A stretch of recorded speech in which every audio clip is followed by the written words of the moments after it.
The following was recorded in front of a live studio audience at the Studio 21 Podcast Cafe. This is the United Podcast Network. Welcome to Conor Commentary, a hilarious take on news, politics, sports, and current events. It's time to buckle up. Here's Conor. And we are back. What's going on, Ben? So you had Ray on the show this weekend. Was it good? What did you think? It was great. I listened to you guys on my phone in a car at work. I went out there and hid in a random truck and put it on so I could hear it. So what did you think? I thought it was fantastic. I thought he did really well. I didn't think he missed a beat. No, I thought Ray did a great job. And I know I'm saying this on air, but he said he was kind of nervous. He didn't seem nervous though, right? No, but I mean, I kind of noticed a small tinge of it. Like the first sentence he said, he was a little fast. Yeah. But then he settled right in. He was good. Right. I thought he did a really good job. People after us came in and were like, who was that guy? He was pretty good. So. What did you tell him? Did you tell him that I discovered him? Who? No, I'm just fucking around. Oh, no. That's what I said before at a different show that I was on. I was like, I discovered him a few months ago. But it was actually the vice versa. But then you discovered him through my show, so I don't know. But I thought it went well. So you said you can find it on the app? Because people are asking me. I can't find it on there for whatever reason, but we can look. I'll look it up right now. Radio.com, right? Yeah. Radio.com/WEI. /WEI, the Mark and Kitchen Show. Is that how it's pronounced? Yeah. Nice. I wish he used his last name. Dundero, right? Yeah. Mark Dundero, that's his name? Yeah. You guys awesome dude. He's an awesome dude. Right? You guys have been doing it together for a while, right? Oh, 3.5 years. Yeah. Yeah. You guys trying to get a bigger time slot? What's the goal? No? Well, there's Can you not say? I can't talk about a lot of things right now. That sounds good. That sounds promising, though. Yeah, we'll see what happens. I mean, like I said, there's not a whole lot I can say right now. The show was good, though, overall, just so you know. Thank you. Yes. 5 stars from me. Oh, everyone that wants to listen to Ben, 9 to 11 on Saturday mornings, 103.7. WEI. Actually, it's WVEI. Is it really? Technically, you can't. WVEI? Yeah, WEI is Boston. WVEI is Providence. Oh, really? And I think Springfield is WEII. Why is it that in this area everyone drops the W? Because everyone says EEI, I feel like. Yeah. Right? Yeah. That's what I always hear. It's like, oh, it's on E. They're on EEI. Well, but there's a W in front of it. Every station east of the Mississippi has a W in front of it. Oh, really? Yeah. Every station west of the Mississippi has a K in front of it. So really? Well, yes, technically. So like K-Rock in LA. What about like Kiss 108 then? WXKS. That's what they are? Yeah. I did not know that, really. Jammin' is WJMN. Really? Because I've been listening to Jammin' since I was a kid. I never knew that. Yeah. Wait, what does it just say that on the radio or something? I've never even seen it. Mm-hmm. That's a thing, though? Everyone's a W from this side of the Mississippi? Yeah, that's the old... Is that where the saying, everything this side of the Mississippi came from, then? No. You know that saying, right? Yeah. So the letters N and A were given to military stations, but K and Y were assigned for commercial use. Yeah. Radio stations east of the Mississippi had to start their stations with W, and stations west of the Mississippi with K. Wow. Yeah. Good to know. I don't think it's quite still the case. Yep. But I'm not sure. Good to know. Very, very interesting. So what did you think about the games this weekend outside of the big start? That was actually on Saturday, and then the games came on right after. Yeah. Packers beat the Rams pretty easily, huh? No, that wasn't much of a surprise there. No. I kind of had a feeling that's how that would go. Yeah, it was a slow game at first, and then it picked up. Yep. It definitely picked up a little bit, but I didn't think I thought the slate of games was pretty good, but I didn't think the actual gameplay in those 4 games was all that great. Right. The offenses really weren't there. Right. Yep. In a year where offense has been crazy. Right.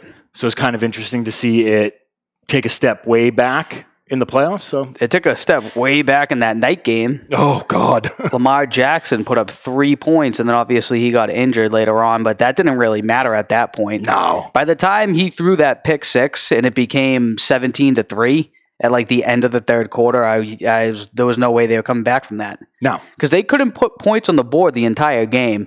That was their chance to make it like 10-10. We threw that pick six. I'm like, see you later. I'm like, they're not going to be able to score 2 touchdowns in the fourth quarter. They could barely move the football. Yeah. And then he fumbled and everyone piled on him and he got a concussion or whatever happened. And that was that. And then they brought in that rookie. Where was RG3? That was my question, right? Was he inactive? I don't know. Hold on. Because then I thought I saw a tweet where he was like tweeting during the game. I don't know if that was correct or if that was after the fact, but he was also nowhere to be found. Yeah. Although I don't think it would have mattered. Well, he got released.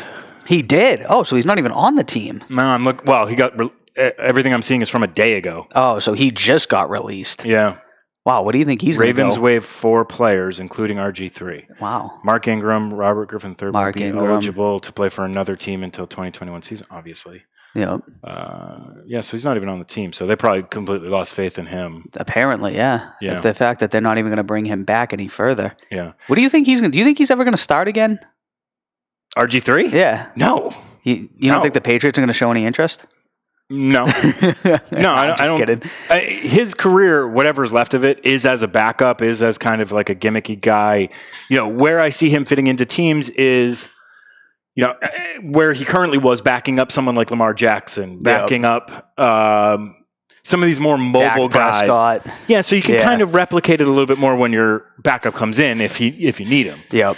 And that's not a ton of places. It's really not. No, there's not that many. I mean, when you think about it, Dak maybe, Lamar Jackson. Who else is real mobile like that? Yeah, but Dak doesn't really run them. And Dak, not that much. No, who knows you're right. how much he's going to run moving forward after he busted up his ankle. That was gross. I saw another picture of that the other day, man. Good luck to him. I feel bad. He was on like such an incredible pace those first 5 games. Yeah. He's only like 27 though, I think, right? He's still pretty young. I think so. So he has a long way to go as a quarterback. Quarterbacks can play forever, as we've seen with Tom Brady. Yeah. And even Drew Brees and whoever. Aaron Rodgers is what, 36, 37? 37, 38. Yeah, and he's having the greatest season I've ever seen him have. Brees is done. Brees is cooked. Yeah. He's literally done though, right? He's retiring from what we understand. We know definitively that Phillip Rivers is retiring. He announced his retirement. I saw that today. Coach high school football down in He is, yes. I think in Alabama. Is it Mississippi? I don't remember which one it is. Mississippi, Alabama, they're the same, right? Pretty close. Are they close to each other on the map? They must be, right? They're neighbors. They're like Massachusetts and New Hampshire. Think more of like New Hampshire, Vermont. Yep. They're right next door. They share this long border with each other. Same thing down south with those two. Nice. That makes sense. Yeah. So he's actually going to coach the high school where his kids go to school, isn't it? Or is it where he went to school? I believe his kids make up the entire school because he's got like 48 of them. I know. So they field the entire team. Yeah. It's just the Rivers team. Yeah. Well, down there, that might be what it is. It's all one family. They just all play. Yeah. Ed is trying to shit in our cereal here. He said, RG3 can back up Cam in New England. Ed, you shut your mouth. He has a valid point there. That is a very good point.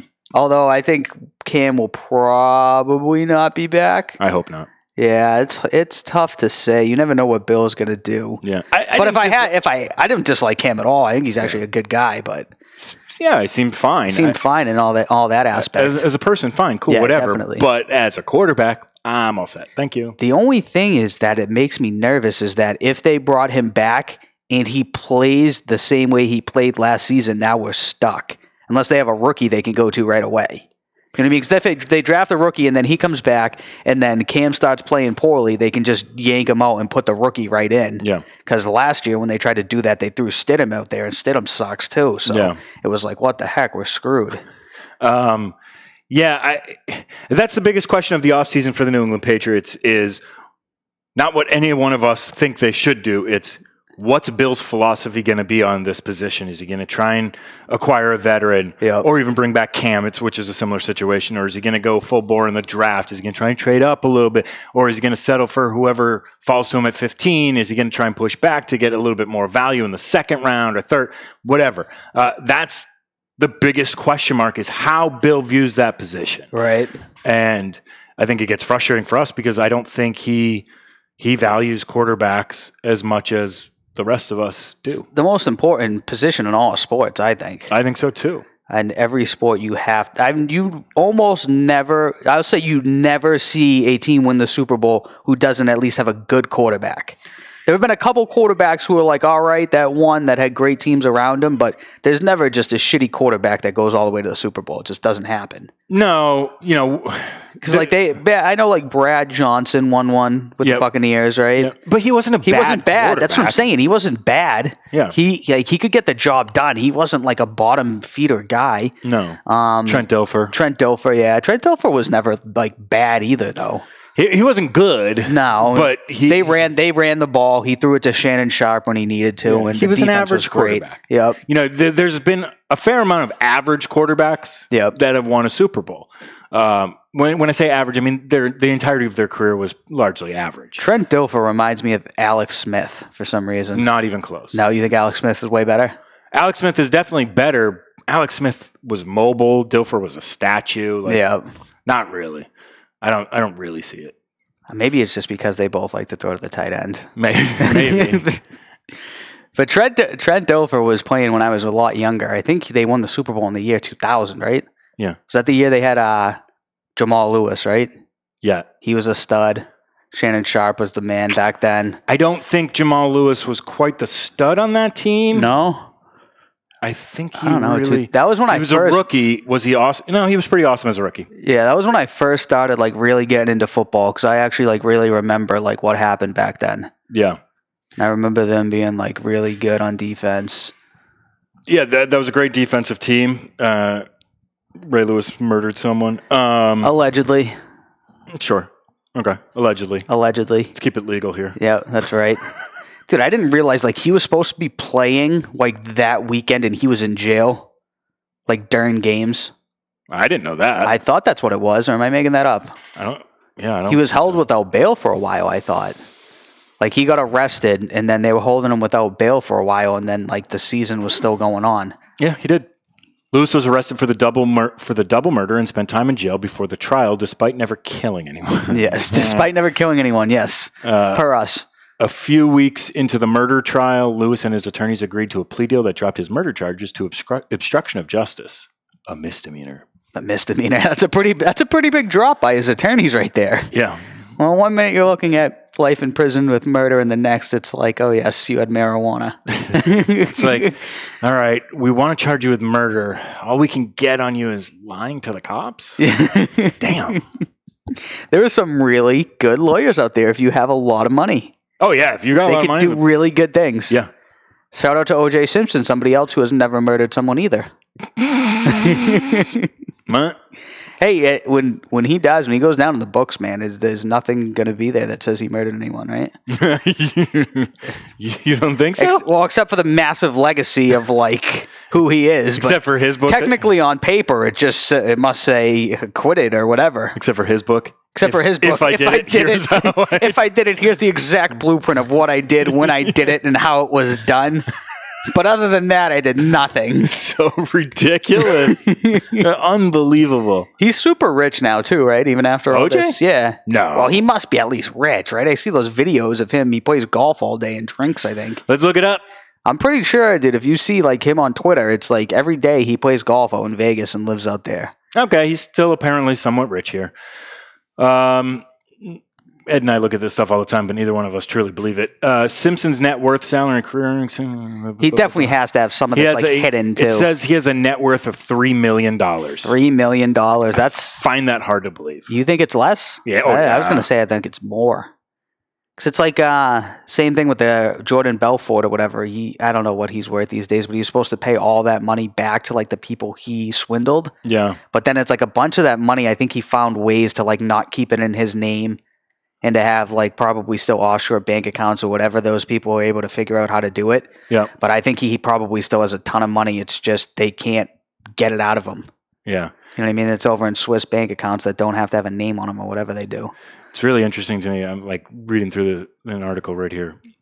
Because O.J. Simpson was still getting money while he was in jail, I'm pretty sure, from the NFL. Like he was still collecting a pension, yeah. Yeah, but he had to pay so much money to the Goldman family. Right, yeah, he lost tons of it there, right? Yeah. $30 million or something like that. That's a lot of money to lose. But when you're reading an article and you get these glaring mistakes, the Buffalo Bills gladly selected him first overall in the 1969 NBA draft. Huh? What? That's like that's like one of the ones on there where it says Jared Carabas has a net worth of like $72 million. Have you ever seen that? The Carabas stuff? Yeah, look it up. It's on there. It's a thing. It's like he's on like the celebrity net worth thing, and it says an obscene amount of money. I agree with Ed's assessment of O.J. Simpson. What does he say? O.J. was great, but flawed. Yeah, he was a star, right? For the Bills? He was a monster. He was a monster, right? Oh, on the football field. Right, yes. And then he was a monster if it was a dark driveway. Yeah, outside with his wife and a waiter. Yeah, outside of that. Whatever might have transpired. And then he took off in the Ford Bronco, which is now for sale again. Did you know that? I didn't know it was for sale again. They're coming out with Ford Broncos, and they're like sold out before they even can hit the lot, I think. People have like pre-ordered them online and stuff. Yeah, I knew the Bronco itself was I thought you meant OJ's Bronco was up for sale again. I think it did sell. I think somebody did sell it, and it sold for like a ton of money. I'll have to look that up. Dude, there are those weird things that sell for like an obscene amount of money. You want to know what I think is going to sell for an absurd amount of money whenever it does get sold? Remember the portrait of Bill Clinton wearing the red high heels and the dress that they found at like Epstein's house? Yeah. Someone's going to buy that. Like, they're going to auction that off, right? Or it's going to be lit on fire. Oops, it was an accident. Yeah, that too. But it's like they auction like all these weird things off, and these weird rich people pay obscene amounts of money for like these obscure fucking things like art or whatever they call it. Yeah. So Al Cowlings, who's the driver of that white Bronco that day. Oh, OJ was in the backseat. Wow, okay. He sold the car to Starifax for $75,000. Nice. You want to know what the Kelly Blue Book was? Probably $1,800. That was going to be my guess, like $1,000. Wow. So just because that's what happened. Who's Starifax? I don't know. Is that like a website? I never heard of it. I've never heard of it either. Apparently they wanted a white Bronco from the 80s, though, really whatever badly. it was. Yeah, to the tune of $75,000. I just remember being a kid and watching the NBA Finals on NBC, and all of a sudden, the OJ chase took over. Oh, you were alive for that? I was 9. Damn, really? Yeah.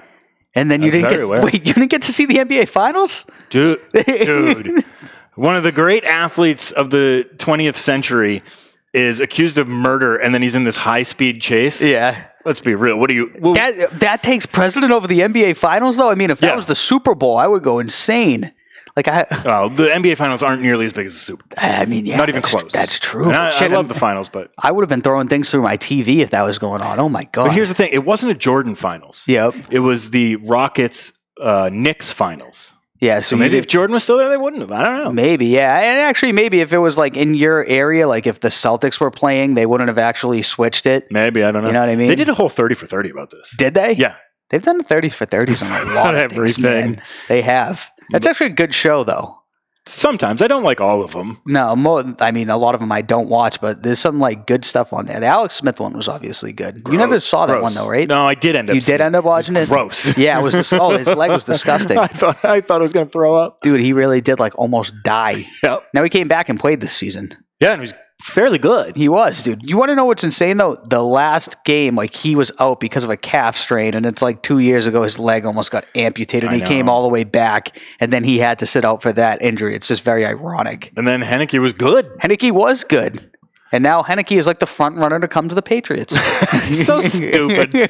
Now that RG3 is out there, though, I feel like RG3 is going to steal some of the thunder, and he's going to be the new front runner for who everyone wants for the next like 36 hours. Ain't nobody want RG3. His name will get thrown out there by somebody. Somebody will be like, RG3 is coming to New England. He's going to be the next dude, and he's going to take over. Well, that person's stupid. That person will call into your radio show. I hope not. Do you have idiots call in at all?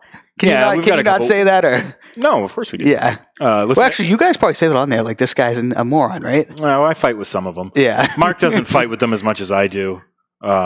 It's really just one guy that I fight with all the time. Oh, what? The same guy calls in and says nonsense? Mike in North Providence. Mike in North Providence. I battle with him whenever he calls. Except for the last time he called, he made a great point. And I was like, son of a bitch. And I even said it on air. I was like, Mike, great point.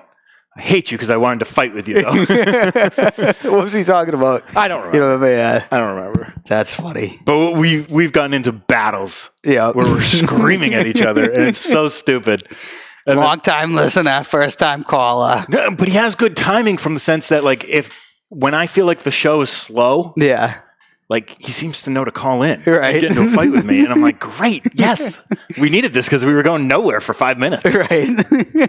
Maybe it's somebody you know. No, I don't. No, The guy's been calling for a long time. It's just some crazy guy who lives in North Providence. Yeah, I wouldn't necessarily say he's crazy. I just think he's got weird ideas about sports sometimes. Yeah, touche. It's one of those people that when you listen to him talk enough, it's like he only reads the stats and doesn't actually watch the game. Right. Like, you know those people, right? Yes. That don't really watch sports, but they follow it enough Right.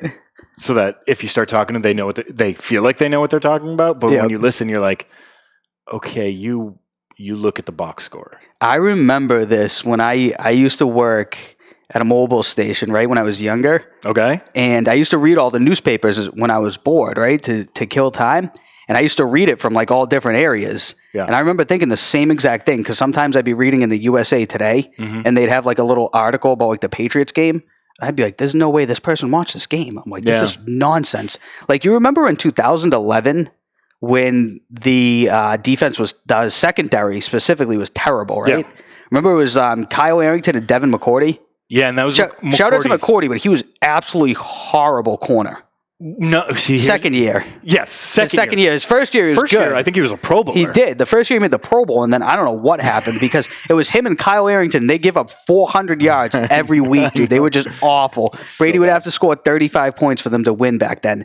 And this person would write like, yes, Pro Bowler Devin McCourty had another standout game. I'd be like, what? Like, they gave up 375 yards to Sam Bradford. Yeah. I'm like, they won 38-34. And I'd be like, there's no way you watched this game. Well, one of the things that always bothered me, and I know you kind of have to do it, but a lot of people are like, oh, he was in the wrong place on that play. You have no idea. Right. Like, none of us really know what he was supposed to actually do right Like, there. we know the exact play and how it was drawn up. Like, and even if you saw that exact play 5 plays ago and they try and run it again, it might be a slight variation on it. Like, you don't know. And that always drives me crazy. They're like, well, I watched all 22s and I saw, like, but you don't know what he was actually really truly supposed to be. Like, sometimes you could tell if a guy just got crossed up and you're like, oh, he easily got burnt on that because he got crossed up. Right. But in terms of cover, especially with coverage, like, you don't know where it was supposed to shade to. You don't know who was necessarily supposed to pick up this guy.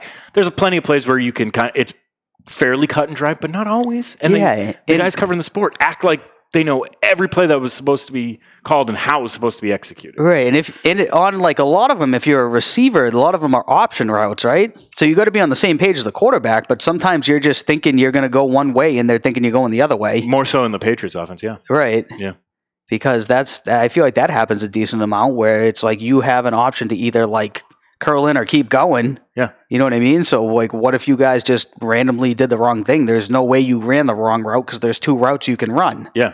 Based on where the coverage is lining up on you. If he's doing press, all right, you're going to go. Right. You know, if he's 7 yards off of you, you're probably going to do a slant. Yep. You know, and it's just what you and the quarterback have to know with each other. So there might not be a true full-on play call there. It's give me in the formation. Everyone's got an option. Here, you know what their options are. Right. That's where it comes down to timing. Yeah. All right. What do you think about this weekend, Ben? What do you think the Bills versus Chiefs? Patrick Mahomes apparently practiced in full today, so he has made a full recovery from his concussion, neck injury, foot hurt, brain fine, injury, non-injury. I saw the ESPN report. He's still technically in the concussion protocol, but he did participate at practice. I thought they said he didn't have a concussion and it was actually a neck injury. Yeah, I've heard multiple things. What do you think? He's going to play? Yeah, of course. There's no way he's not playing. Not a chance he's not playing. To guarantee he's going to be out there. Yeah. All right, so the Bills-Chiefs. What do you think? It's like a 2-3 point spread, so it's both of them are. They're both supposed to be close games. Yeah, I mean, I got to stick with the Chiefs in this. I agree. Yeah, I think the Bills are pretty good, but they they didn't blow me away last week either. No. They haven't blown me away since they've been in the playoffs this year. Yeah, neither game they looked like outstanding. Both games they looked good. They played well enough to win. You can make the argument that they should have lost to the Colts in the wild card round. Yeah, the Colts hung right in there, man. If the Colts managed the clock better, they would have kicked that field goal at the end of the game. And even though the scoreline against the Ravens looks better than it actually was. Yep. That's a difference in score that you look at and go, oh, wow, you blew them out. But in the reality is if you watch the game, it's like, Bill's offense wasn't exactly lighting it up. No, they blew them out basically at the end of the third quarter. It was set 10-3. He threw that pick six, and then after that, it was just like the Bills just beat them from there. They didn't score again, but they just didn't let them move the football at all. Yeah. But if he didn't make that throw, which I don't know who he was going to, and they scored, then it would have been a 10-10 game. But yeah. That's what happened. So yeah, I think it's the Chiefs will probably take that one. Patrick Mahomes will definitely play. Yeah. And then we have... I think it's going to be a lower scoring game. Kind of like what you saw over this past weekend, lower scoring games. I think you're going to get kind of the same thing. I think it's going to be like a 20-13 type of game. Yeah, I think a lot of people in both games are probably calling for high scores too. Yeah, so I don't know what the over-under is, but... I think they're both in the 50s, in the lower 50s. I'd probably take the under on that. Yeah. Probably. I'm not gambling, man. Even though all my if I was a gambling man, all the bets I quote unquote made on the radio show last week, hit them all. Really? Yeah. You could have done a parlay. Yeah. My buddy texted me, he's like, son of a bitch, we should have gone to Twin River. Seriously? Yeah. You would have smashed. You would have won big money. Oh, I would have only put down like $10. You should have put down like 5,000. You would walk away with a ton of money. No thanks. I don't have those kind of balls. Yeah, touche. All right, then Sunday night we have the Buccaneers and the Green Bay Packers. Finally, we get a Brady Finally, Rodgers. we see the Brady Rodgers. I know playoff matchup. What do you think? I think the Packers are going to win. I think they are too. I think we're getting a Packers-Chiefs Super Bowl. I think that's going to be an interesting game. I think it's going to be a very difficult game, particularly for the offense for the Buccaneers. Not that the Packers defense is otherworldly, right? But even though you're seeing moments of the Buccaneers offense look fairly sharp, you're seeing too many moments where they just look inadequate. Yes. Yep. And I think that it's going to be much harder against an offense in Green Bay that makes far less mistakes than the Saints offense does. Right. Yeah, I know. That was the difference, man. That was the difference. Breeze lost that game. Mm-hmm. His 3 picks is what cost him in that game. And that fumble by Jared Cook was huge. It was devastating. Yeah, it was devastating. And I think the Saints might be just done. Yeah. As in, they're not going to be a top flight NFC team for a while. Right. Because I have a feeling that Michael Thomas might be out the door. Yeah, Michael Thomas might be leaving. Drew Brees is obviously probably going to be done. Yeah. And what are you going to start? Taysom? They're going to keep Taysom Hill and Jameis Winston. Yep. So I don't know what's going to happen there. It smells like a recipe for disaster. Yeah, I agree. It smells like a 7-9 season to come from them. Yeah. So we'll see. But yeah, I mean, that was huge. He just turned the ball over way too many times. You can't turn the ball over 4 times and think you're going to win. That's not how it works, especially in the playoffs. Nope. You turn it over 4 times in the playoffs, the other team is good enough to make you pay. Yeah. You know what I mean? Like typically, yeah. Yeah, typically. If not, they wouldn't be in the playoffs to begin with. No. I think it's going to be a good weekend of football, even though I think the games are going to be a little bit lower scoring. I still think it's going to be good. Yeah. You know, going back to the Patriots-Rams second Super Bowl. Yes. You know, someone was talking about, it's so boring, so boring. I was like, yeah, it was boring if you weren't a fan of either team. Right. You know, as a Patriots fan, I'm watching, I'm tense the whole time. Right. Because it's so low scoring. It's so, the spread in points is minimal. The whole time you're kind of tense. I'm tense versus any of those big games for the Patriots to begin with. Yeah. But it's like if they're struggling to score so much that if they let up any points, you're like, how are we going to come back from this? Yeah. Because in other ones, it's like if they let up a score, you're like, oh, the Patriots will come right back and score anyways. But in that, it's like they can't even move the football. Yeah. Well, thank God for the other McCourty. Right. For breaking up the Cooks, what should have been a touchdown. It really should have. Shout out to Jason McCourty on that one. He came out of nowhere and broke that up. Yeah. Because if not, then it would have been, I don't even know what the score would have been at that moment, but obviously it ended up being 13-10 at the end. Yeah. And Zerline missed a field goal in there. Mm-hmm. That didn't seem to matter, but shit, man, that would have been to tie the game technically if all that happened. But Instead, the Patriots got their 6th ring. Yep. So you don't see Tom Brady getting his 7th this season? No. Do you see him getting his 7th ever? No. No? Yeah, I know. Time's running out. It's hard to win a Super Bowl, man. It's very, very hard, obviously. Which is what makes the fact that he has 6 so absurd. So much more impressive. Right. Because, so if you go back in football history, you're like, okay, there was this Packers dynasty in the 60s. Great. There was no free agency. There was the Steelers dynasty in the 70s where they won 4 in 6 years. There was no free agency. Right. Great drafting by the Steelers. Then you've got this 49ers dynasty in the 80s. Awesome. They win 4 Super Bowls between 81 and 89. Yep. No free agency. Right. You know, once free agency came in, you didn't really see these dynasties anymore. You had that little run from the Cowboys in the early to mid 90s, but that was really short when you think about it, and that was at the beginning stages of free agency. It was just 2 back-to-back years, right, where they won the Super Bowl twice? They won 3 in 4 years. Oh, shit, They beat the Bills, Yep. and then 2 years later they beat the Steelers. Yeah, 3 and 4 years, that is a really good, that's a dynasty But right then there. they fell apart really quickly. Right, they haven't really recovered.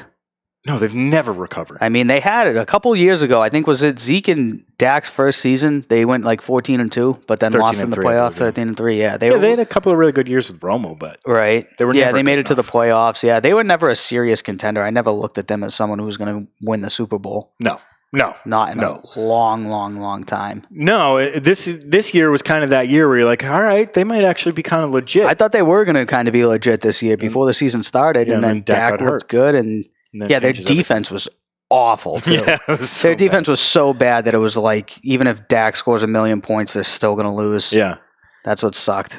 Yeah.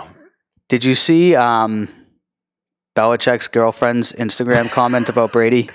I heard. Yes. I didn't see it. What exactly did it say? I wrote the thing down, and then I forgot the piece of paper that I had written to do for the show, and I had that on there. So I wanted to ask you before we wrapped everything up, and I wanted to see what you said. And I had the exact quote written down. It wasn't good. I don't know why she would say it. I am efforting it right now. You can pull it up pretty easily. I know she said something about Brady didn't score any points anyways. Yeah. It was all the defense.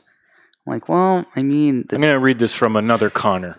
Okay. Another Connor. Conor McGregor? No. This one's a fraud. Wow. I don't like him. I have no idea who he is. Okay. He's not you, so he's a fraud. He's not me. One of those fans commented on an Instagram post by Linda Holiday, Bill Belichick's longtime girlfriend, writing, "Too bad Bill let Tom go."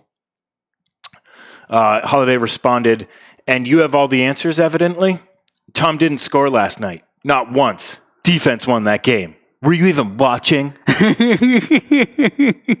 And then she ends it, though, with like, very happy for Tom. On the other hand, I'm happy for Tom's career. How could you not be?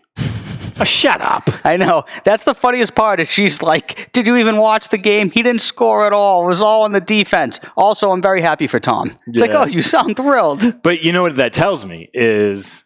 Bill's pissed. Bill's been griping about Tom. Yeah. Obviously. Right. Well, if Bill wasn't Why would she care? Yeah, why would she comment on whatever Instagram? With Tom, and obviously he brings his work home with him. Right. Why would she ever say that? Right, I know. That's what I thought too. Exactly when I saw that, I'm like, yeah, why else would she go out of her way to comment on this, to be like, to say all this? Yeah. Which he did actually score, which he usually almost never does. But he ran a touchdown in, so he did score. Mm-hmm. And they did have 3 touchdowns. The defense didn't score any points. They had those turnovers that all led to it, though. Absolutely, she is correct. Yeah, and the weird thing is they did win the game, and I thought that's what we cared about. Yeah. I don't know. I thought it was very weird.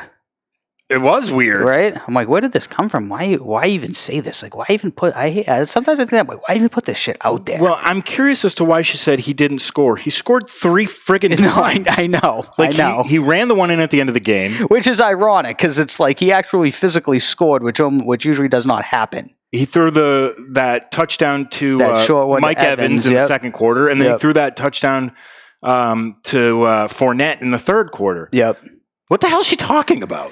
And he threw a touchdown to Chris Godwin that he couldn't come down with. Yeah. That was a tough catch. That was very tough. Yeah, that was really tough. Chris Godwin, man, the week before dropped a couple.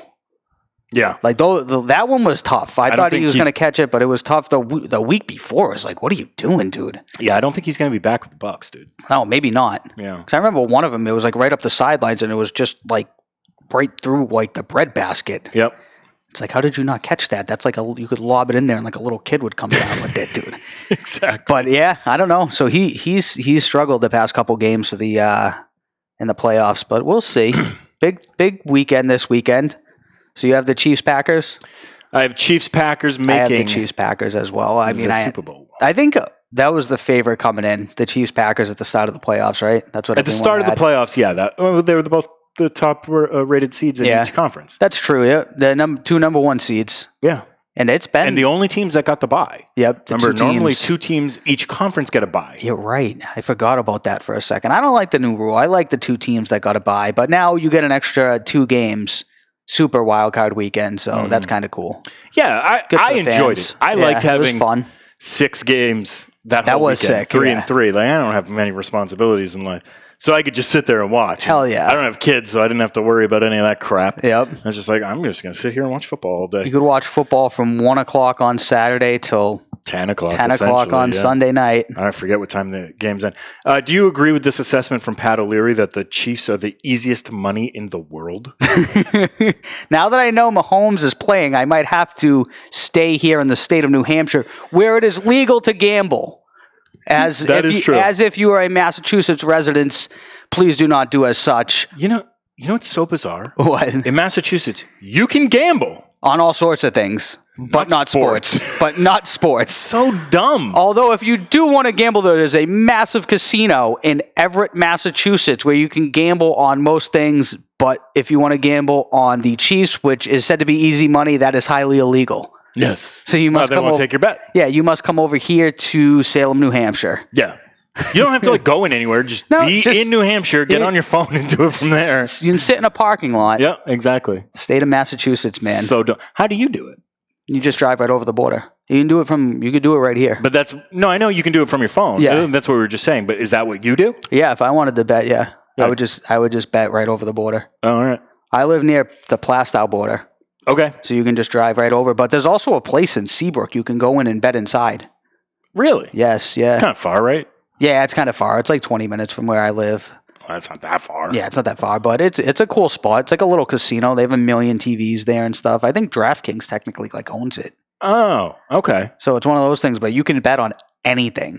Nice. Yeah, million prop bets, all that type of stuff. Do you go crazy for the Super Bowl with prop bets? For the Super Bowl, I'll probably go there and bet. I'll probably go the night before and bet. How much? I'll probably lose a couple $100 All or right. win a massive amount. How have you won before with Super Bowl prop bets? I haven't bet in the Super Bowl prop bets in a while. I mean, right. there was no place to do it last year or in the past few years. Okay. You know what I mean? I don't think New Hampshire had this set up last year at the Super Bowl. If they did, I wasn't It might have just started. Yeah, it might have just started, and I might not have figured it out by then. What's the most you've ever won on one bet? This was probably 7-8 years ago. I did a $50 bet that paid $9.50. Wow. Yeah. Wow. Yep. You put down $50 and won $9.50. Yes. Wait, you won $950 on a $50 bet. Yeah. What was the bet? It was like a 6-team tease. Oh, so you teased down all the different spreads, and then all six of them hit. And then that night it was the World Series, so I took the Sunday night football game, the World Series, and the under in all 3 of those hit. Yeah. And then I was just on a tear. I was up well over $1,000 at that point. And then I was on fire, so I'm I want to bet $50 more on something absurd to see if it will keep going this way. I bet on tennis in France or something and lost. And then I was all right. I'm all right. My lucky streak has run out and then cashed out. That was really funny. That was a good one. So hopefully that will happen this week. Although if I bet the Chiefs, the payout's probably going to be $50 pays $40, but yeah, probably it's free. It's free money according to Mr. Patrick O'Leary. There you go. It's the easiest money in the world. Easiest money in the world. All right, guys. So that's the picks from Ben and I this week. Good luck to everyone but the Chiefs, unless you bet on them.